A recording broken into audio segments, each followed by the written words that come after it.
यहाँ पर हमने बहुत आसान तरीके से एक एक शब्द को बोला है, तो आप भी हमारे साथ शिव तांडव स्तोत्र का पाठ पढ़े, बोले और याद करें।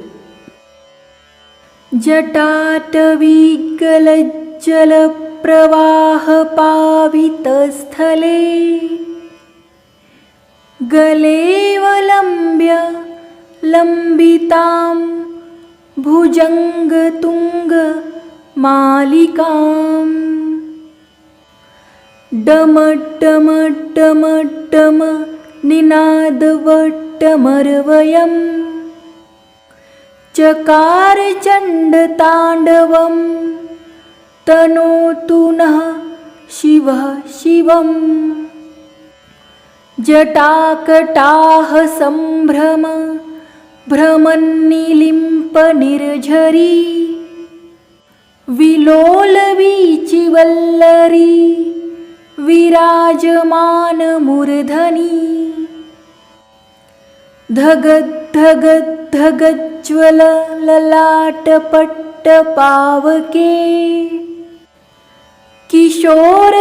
किशोरचन्द्रशेखरे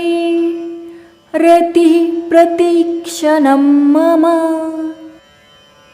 धराधरेन्द्र नन्दिनी विलासबन्धु बन्धुर स्फुरद्दिगन्त सन्तति प्रमोदमान मानसे कृपाकटाक्षधोरणी निरुद्ध दुर्धरापदी क्वचिद्दिगम्बरे मनो विनोदमेतु वस्तुनि जटाभुजङ्ग पिङ्गल स्फुरत्फणा मणिप्रभा कदम्ब कुङ्कुमद्रव प्रलिप्तदिग्व धूमुखे मदान्धसिन्धुरस्फुरत्व गुत्तरीयमेदुरे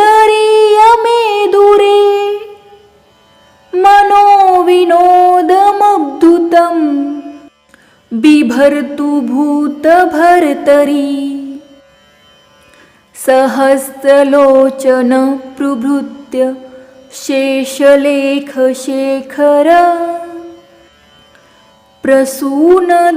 प्रसूनधूलिधोरणी विधूसराङ्घ्रि पीठभू भुजङ्गराज मालया निबद्धजाटचूटकः श्रिये चिराय जायतां चकोरबन्धु शेखर ललाटचत्वरज्ज्वलधनञ्जय स्फुलिङ्गभा निपीतपञ्चसायकं तमन्निलिम्प नायकम् सुधामयूख लेखया विराजमान शेखरं महाकपाली सम्पदे शिरोजटाल मस्तु नः कराल भाल पट्टिका धगद्धगद्धगज्ज्वल धनञ्जयाहुतीकृत प्रचण्ड पंच सायके धराधरेन्द्र नन्दिनी कुचाग्र चित्रपत्रक प्रकल्पनैकशिल्पिनी त्रिलोचने रतिर्मम नवीन मेघमण्डली निरुद्ध दुर्धर स्फुरत् कहूनिशीथि नीतमः प्रबन्धबद्ध कंधर निलिम्पनिर्झरी धरस्तनोतु कृति सिन्धुर कलानिधान बन्धुर श्रियं जगद्धुरन्धर प्रफुल्लनीलपङ्कज प्रपञ्चकालिमप्रभा वलम्बिकण्ठ कन्दली रुचिप्रबद्ध कंधरं स्मरच्छिदं पुरच्छिदं भवच्छिदं मखच्छिदं गजच्छिदान्धकच्छिदं तमन्तकच्छिदं भजे अखर्वसर्वमङ्गला कलाकदम्ब मञ्जरी रसप्रवाहमाधुरी विजृम्भनाम धूव्रतं स्मरान्तकं पुरान्तकं भवान्तकं मखान्तकं गजान्तकान्धकान्तकं तमन्तकान्तकं भजे जयत्वदभ्रविभ्रमभ्रमब्दुजङ्गमश्वस द्विनिर्गमत्क्रमस्फुरत्करालभाल हव्यवाट् धिमि धिमि धिमि ध्वनन् मृदङ्ग तुङ्गमङ्गल ध्वनिक्रमप्रवर्तित प्रचण्डताण्डवः शिवः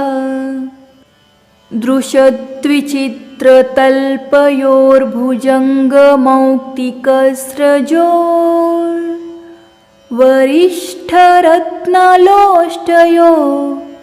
सुहृद्विपक्षपक्षयो तृणारविन्दचक्षुषो प्रजामही महेन्द्रयोः समप्रवृत्तिकः कदा सदाशिवं भजाम्यहम्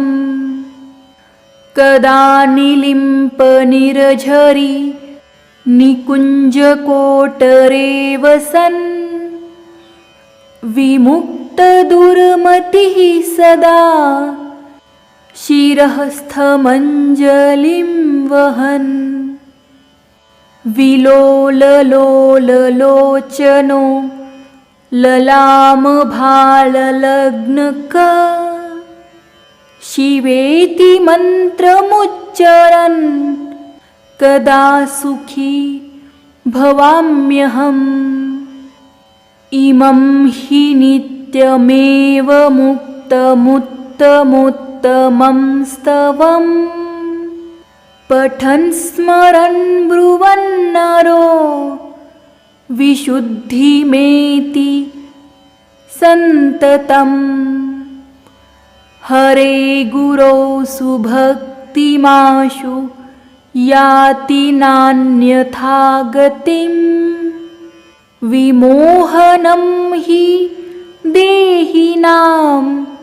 सुशङ्करस्य चिन्तनम् पूजावसानसमये दशवक्त्रगीतं यः शम्भु पूजन परं पठति प्रदोषे तस्य स्थिरामृथ गजेन्द्रतुरङ्गयुक्ताम् लक्ष्मीं सदैव सुमुखीं प्रददाति शम्भुः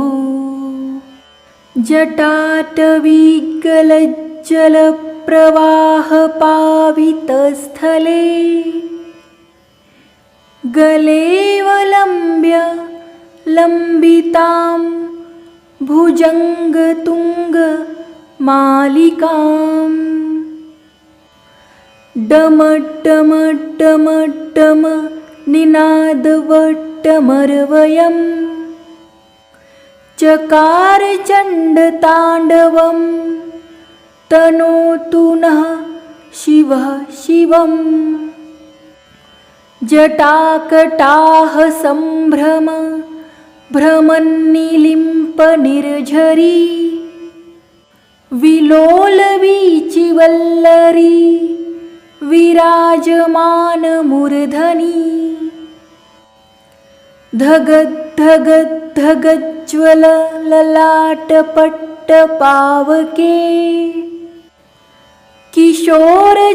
किशोरचन्द्रशेखरे रतिः प्रतीक्षणं मम धराधरेन्द्र नन्दिनी विलासबन्धु बन्धुर स्फुरद्दिगन्त सन्तति प्रमोदमान मानसे कृपाकटाक्षधोरणी निरुद्ध दुर्धरापदी क्वचिद्दिगम्बरे मनो विनोदमेतु वस्तुनि जटाभुजङ्ग पिङ्गल स्फुरत्फणा मणिप्रभा कदम्ब कुङ्कुमद्रव प्रलिप्तदिग्व धूमुखे मदान्धसिन्धुरस्फुरत्व गुत्तरीयमेदुरे मनोविनोदमब्धुतं बिभर्तु भूतभर्तरी सहस्रलोचन प्रभृत्य शेषलेखशेखर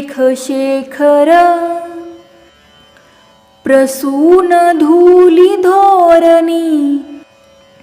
विधूसराङ्घ्रि पीठभू भुजङ्गराज मालया निबद्धजाटचूटकः श्रिये चिराय जायतां चकोरबन्धु शेखर ललाटचत्वरज्ज्वलधनञ्जय स्फुलिङ्गभा निपीतपञ्चसायकं तमन्निलिम्पनायकम् सुधामयूख लेखया विराजमान शेखरं महाकपालि सम्पदे शिरोजटाल मस्तु नः करालभालपट्टिका धगद्धगद्धगज्ज्वलत् धनञ्जयाहुतीकृत प्रचण्डपञ्च सायके धराधरेन्द्र नन्दिनी कुचाग्र चित्रपत्रक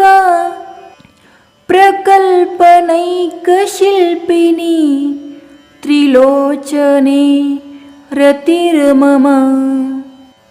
नवीनमेघमण्डली निरुद्धदुर्धरस्फुरत् कहूनिशीथिनीतमः प्रबन्धबद्ध कन्धर निलिम्पनिर्झरी धरस्तनोतु कृतिसिन्धुर कलानिधानबन्धुर श्रियं जगद्धुरन्धर प्रफुल्लनीलपङ्कज प्रपञ्चकालिमप्रभा वलम्बिकण्ठ कन्दली रुचिप्रबद्ध कन्धरम् स्मरच्छिदं पुरच्छिदं भवच्छिदं मखच्छिदं गजच्छिदान्धकच्छिदं तमन्तकच्छिदं भजे। अखर्वसर्वमङ्गला कलाकदम्ब मञ्जरी रसप्रवाहमाधुरी विजृम्भनाम धूव्रतम् स्मरान्तकं पुरान्तकं भवान्तकं मखान्तकं गजान्तकान्धकान्तकं तमन्तकान्तकं भजे। जयत्वदभ्रविभ्रमभ्रमब्दुजङ्गमश्वस द्विनिर्गमत्क्रमस्फुरत्करालभाल हव्यवाट् धिमि धिमि धिमि ध्वनन् मृदङ्ग तुङ्गमङ्गल ध्वनिक्रमप्रवर्तित प्रचण्डताण्डवः शिवः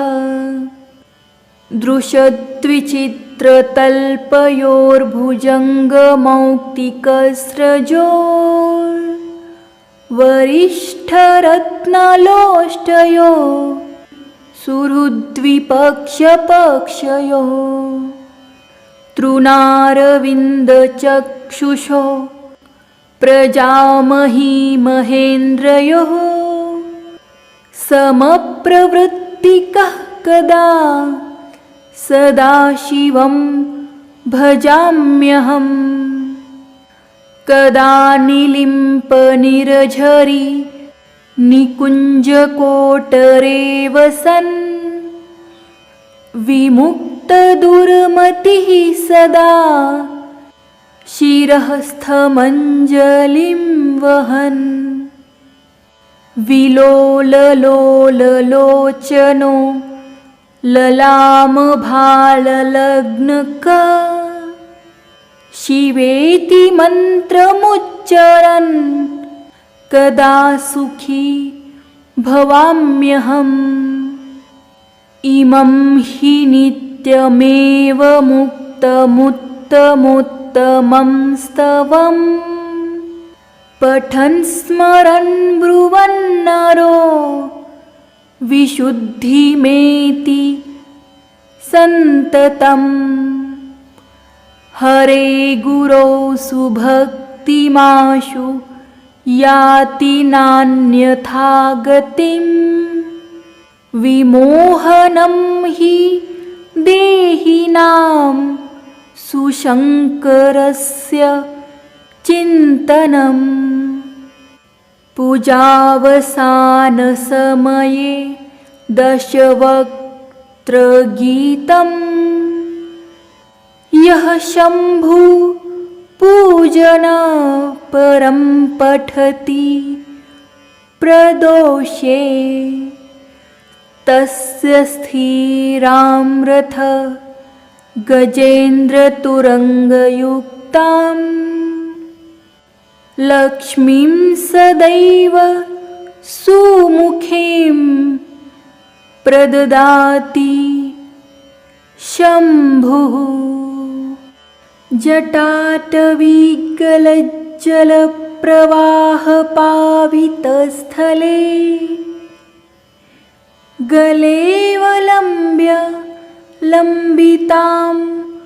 भुजङ्गतुङ्गमालिकां डमड्डमड्डमड्डम निनादवट्टमर्वयम् चकार चण्डताण्डवं तनोतु नः शिवः शिवम् जटाकटाह सम्भ्रम भ्रमन्निलिम्पनिर्झरी विलोलवीचि वल्लरी विराजमान मूर्धनि धगद् धगज्ज्वल ललाटपट्ट पावके किशोर चन्द्रशेखरे रतिः प्रतीक्षणं मम धराधरेन्द्र नन्दिनी विलासबन्धु बन्धुर स्फुरद्दिगन्त सन्तति प्रमोदमान मानसे कृपाकटाक्षधोरणी निरुद्ध दुर्धरापदी क्वचिद्दिगम्बरे मनो विनोदमेतु वस्तुनि जटाभुजंग पिंगल स्फुरत्फणा मणिप्रभा कदम्ब कुङ्कुमद्रव प्रलिप्तदिग्व धूमुखे मदान्धसिन्धुरस्फुरत्व गुत्तरीयमेदुरे मनोविनोदमब्धुतं बिभर्तु भूतभर्तरी सहस्रलोचन प्रभृत्य शेषलेखशेखर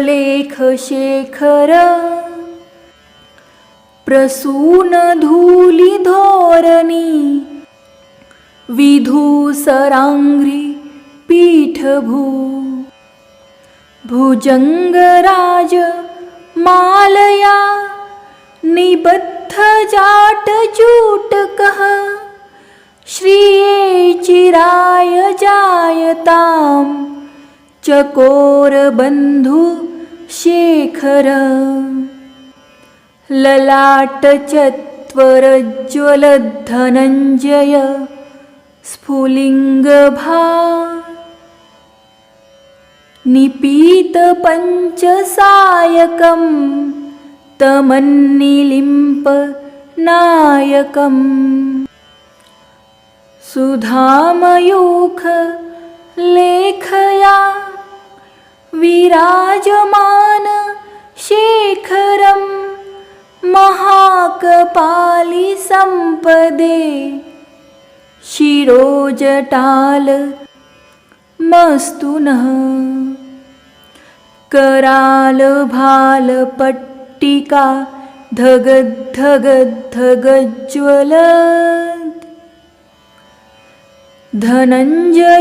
धनञ्जयाहुतीकृत प्रचण्ड पंच सायके धराधरेन्द्र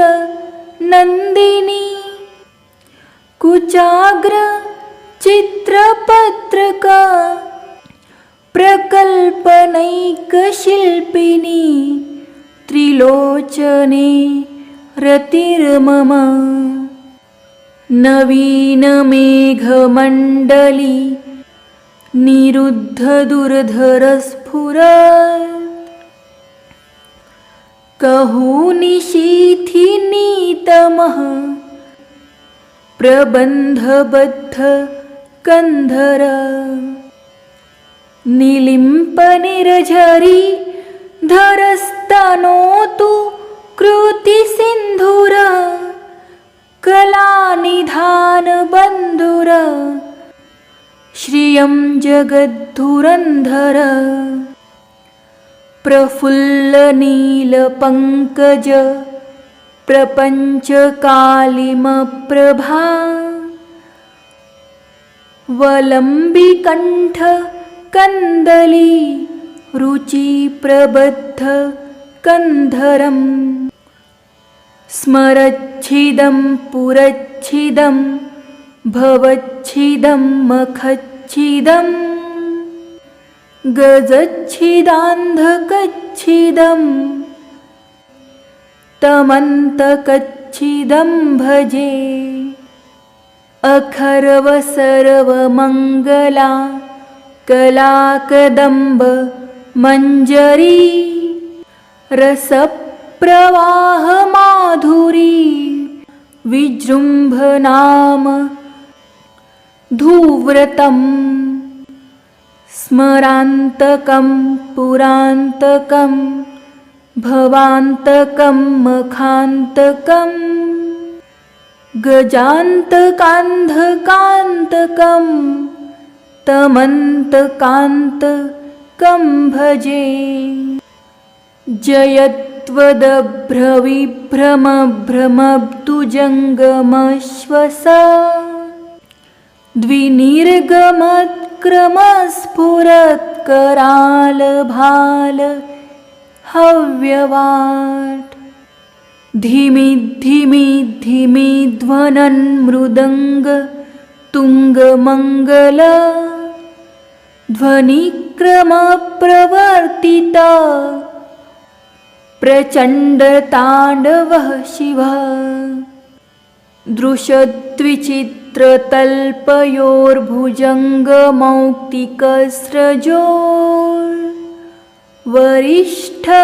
दृशद्विचित्रतल्पयोर्भुजङ्गमौक्तिकस्रजोर्वरिष्ठरत्नलोष्टयो सुहृद्विपक्षपक्षयो तृणारविन्दचक्षुषो प्रजामही महेन्द्रयोः समप्रवृत्तिकः कदा सदाशिवं भजाम्यहम् कदा निलिम्पनिरझरी निकुञ्जकोटरे वसन्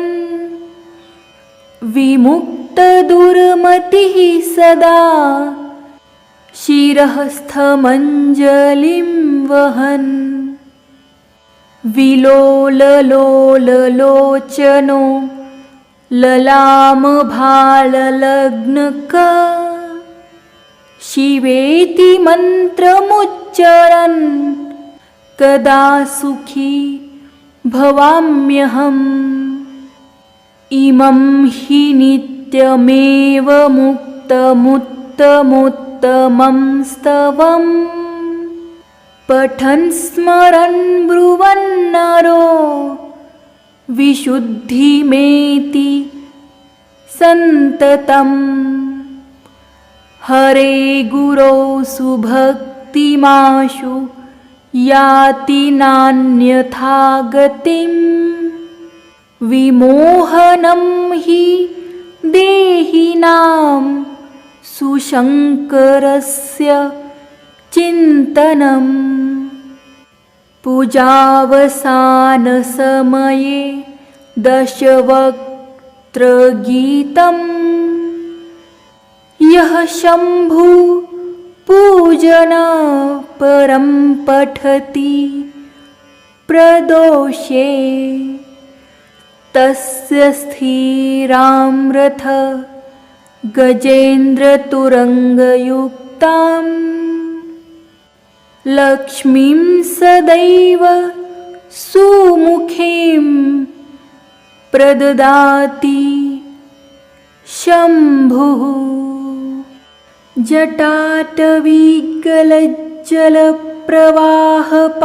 जटाटवीगलज्जलप्रवाहपावितस्थले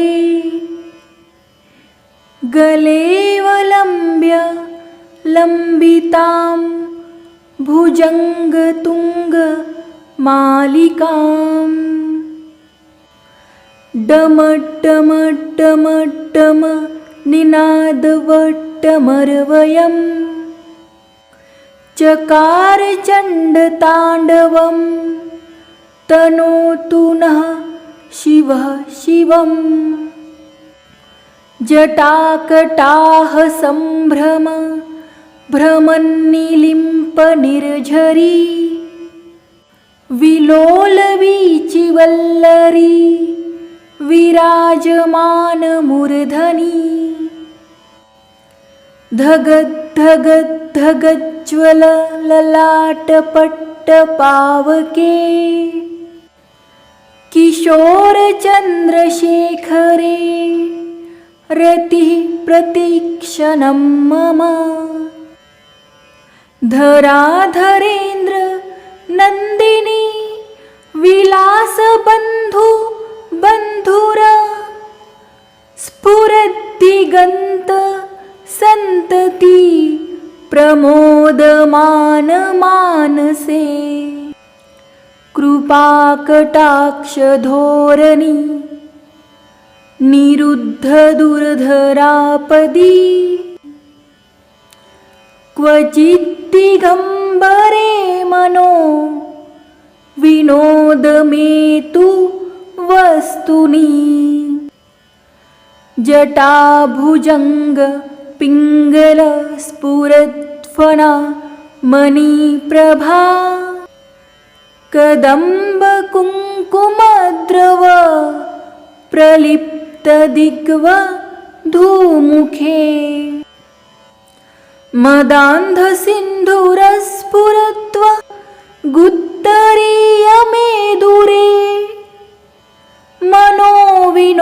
मनोविनोदमब्धुतं बिभर्तु भूतभर्तरी सहस्रलोचन प्रभृत्य शेषलेखशेखर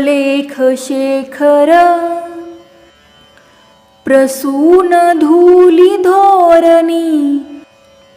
विधूसराङ्घ्रि पीठभू भुजङ्गराज मालया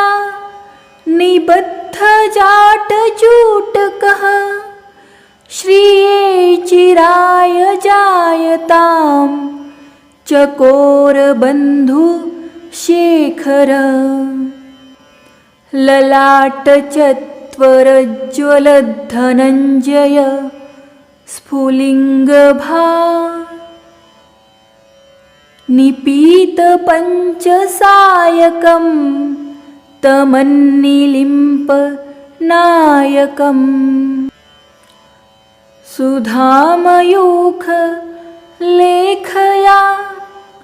विराजमान शेखरं महाकपाली संपदे शिरोजटाल मस्तुनः कराल भाल पट्टिका धगद्धगद्धगज्ज्वलत् धनञ्जयाहुतीकृत प्रचण्ड पंच सायके धराधरेन्द्र नन्दिनी कुचाग्र चित्रपत्रक प्रकल्पनैकशिल्पिनी त्रिलोचने रतिर्मम नवीन मेघमण्डली निरुद्ध दुर्धर स्फुरत् कहूनिशीथिनीतमः प्रबन्धबद्ध कंधर निलिम्पनिर्झरी धरस्तनोतु कृतिसिन्धुर कलानिधान बन्धुर श्रियं जगद्धुरन्धर प्रफुल्लनीलपङ्कज प्रपञ्चकालिमप्रभा वलम्बिकण्ठ कन्दली रुचिप्रबद्ध कंधरम् स्मरच्छिदं पुरच्छिदं भवच्छिदं मखच्छिदं गजच्छिदान्धकच्छिदं तमन्तकच्छिदं भजे अखर्वसर्वमङ्गला कलाकदम्ब मञ्जरी रसप्रवाह माधुरी विजृम्भनाम धूव्रतम् स्मरान्तकं पुरान्तकं भवान्तकं मखान्तकं गजान्तकान्धकान्तकं तमन्तकान्तकं भजे। जयत्वदभ्रविभ्रमभ्रमब्दुजङ्गमश्वसा द्विनिर्गमत्क्रमस्फुरत्करालभाल हव्यवाट्। धिमि धिमि धिमि ध्वनन् मृदङ्ग तुङ्गमङ्गल ध्वनिक्रमप्रवर्तिता प्रचण्डताण्डवः शिवः। दृशद्विचित्रतल्पयोर्भुजङ्गमौक्तिकस्रजोर्वरिष्ठरत्नलोष्टयो सुहृद्विपक्षपक्षयो तृणारविन्दचक्षुषो प्रजामही महेन्द्रयोः समप्रवृत्तिकः कदा सदा शिवं भजाम्यहम्। कदा निलिम्पनिरझरी निकुञ्जकोटरे वसन् विमुक्तदुर्मतिः सदा शिरःस्थमञ्जलिं वहन्। विलोललोललोचनो ललामभाललग्नक शिवेति मन्त्रमुच्चरन् कदा सुखी भवाम्यहम्।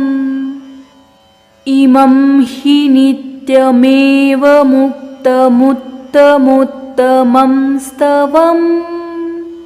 पठन् स्मरन् ब्रुवन्नरो विशुद्धिमेति सन्ततम्। हरे गुरौ सुभक्तिमाशु याति नान्यथा गतिम्। विमोहनं हि देहिनां सुशङ्करस्य चिन्तनम्। पूजावसानसमये दशवक्त्रगीतम् यः शम्भु पूजन परं पठति प्रदोषे तस्य स्थिरामृथ गजेन्द्रतुरङ्गयुक्तां लक्ष्मीं सदैव सुमुखीं प्रददाति शम्भुः। जटाटवीगलज्जलप्रवाहपावितस्थले गलेवलम्ब्य लम्बितां भुजङ्गतुङ्गमालिकां डमड्डमड्डमड्डम निनादवट्टमर्वयम् चकार चण्डताण्डवं तनोतु नः शिवः शिवम्। जटाकटाह सम्भ्रम भ्रमन्निलिम्पनिर्झरी विलोलवीचिवल्लरी विराजमानमूर्धनि धगद्धगद्धगज्ज्वल ललाटपट्टपावके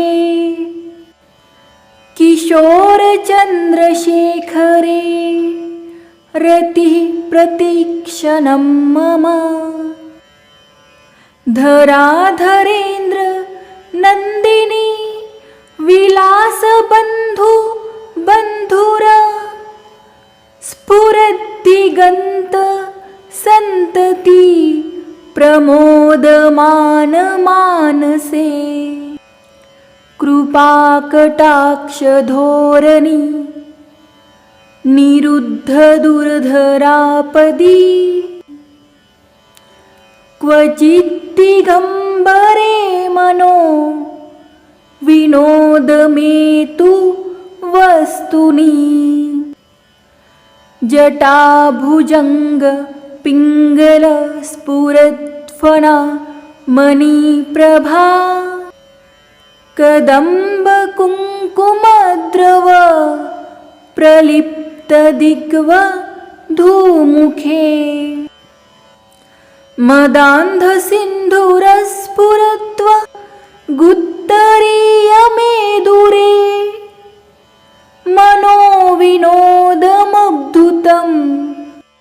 बिभर्तु भूतभर्तरी सहस्रलोचन प्रभृत्य शेषलेखशेखर प्रसूनधूलिधोरणी विधूसराङ्घ्रि पीठभू भुजङ्गराज मालया निबद्धजाटचूटकः श्रिये चिराय जायतां चकोरबन्धु शेखर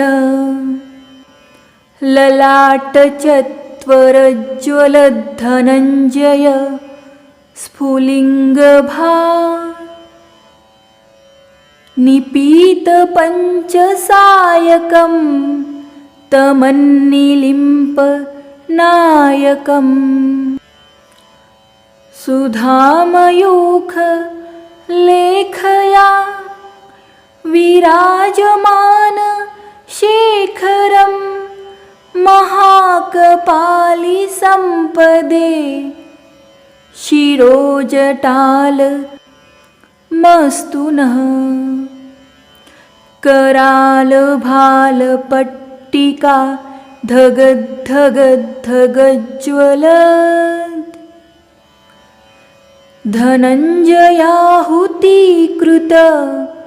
प्रचण्ड पंच सायके धराधरेन्द्र नन्दिनी कुचाग्र चित्रपत्रक प्रकल्पनैकशिल्पिनी त्रिलोचने रतिर्मम नवीनमेघमण्डली निरुद्धदुर्धरस्फुरत् कहूनिशीथिनीतमः प्रबन्धबद्ध कन्धर निलिम्पनिर्झरी धरस्तनोतु कृतिसिन्धुर कलानिधानबन्धुर श्रियं जगद्धुरन्धर प्रफुल्लनीलपङ्कज प्रपञ्चकालिमप्रभा वलम्बिकण्ठ कन्दली रुचिप्रबद्ध कन्धरं स्मरच्छिदं पुरच्छिदं भवच्छिदं मखच्छिदं गजच्छिदान्धकच्छिदं तमन्तकच्छिदं भजे अखर्वसर्वमङ्गला कलाकदम्ब मञ्जरी रसप्रवाहमाधुरी विजृम्भनाम धूव्रतं स्मरान्तकं पुरान्तकं भवान्तकं मखान्तकं गजान्तकान्धकान्तकं तमन्तकान्तकं भजे जयत्वदभ्रविभ्रमभ्रमब्दुजङ्गमश्वस द्विनिर्गमत्क्रमस्फुरत्करालभाल हव्यवाट् धिमि धिमि धिमि ध्वनन् मृदङ्ग तुङ्गमङ्गल ध्वनिक्रमप्रवर्तिता प्रचण्डताण्डवः शिवः दृशद्विचित्रतल्पयोर्भुजङ्गमौक्तिकस्रजोर्वरिष्ठरत्नलोष्टयो सुहृद्विपक्षपक्षयो तृणारविन्दचक्षुषो प्रजामही महेन्द्रयोः समप्रवृत्तिकः कदा सदाशिवं भजाम्यहम् कदा निलिम्पनिर्झरी निकुञ्जकोटरे वसन् विमुक्तदुर्मतिः सदा शिरःस्थमञ्जलिं वहन् विलोललोललोचनो